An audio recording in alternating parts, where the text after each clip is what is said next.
नाजरीन जिंदगी में चंगे पहले वाक़यात इंसान नाल होंदे रहने नसरात होंदे रहने लेकिन बाज़ दफ़ा आदमी किसी ऐसी मुश्किल फस वैंदा है कि जितों निकलना मुश्किल होंदा है लेकिन उत्थे ही बाद कोई ना कोई सियाने घर ने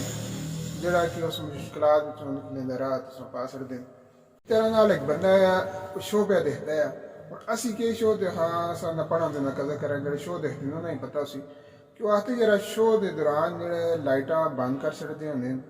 ते सिर्फ नज़र अगली स्क्रीन ते ही होंदी है और लोकां इक दूए इन्नी सियानक नहीं कोई पता लगदा केह् पेआ होंदा है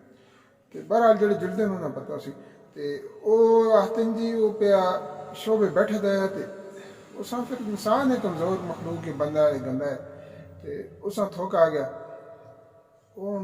परेशान होए दे यरा हून इत्थै फसा दा सीटां दे दरम्यान आ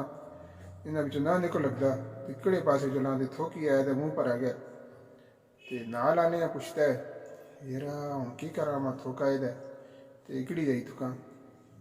उस आखे जी इ'यां करके नाल आह्ला जेह्ड़े तेरे बैठे दे न परले पास्से उसदी कोटे च जेब बिच थुक छड़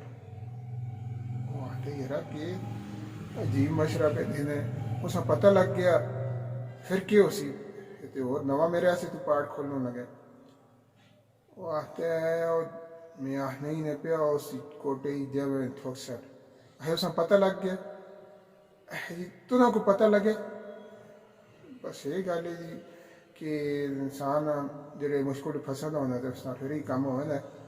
ते बहरहाल इस गौर करसो इस गल्लां ते तुसी फिर नतीजे पहुंचे सो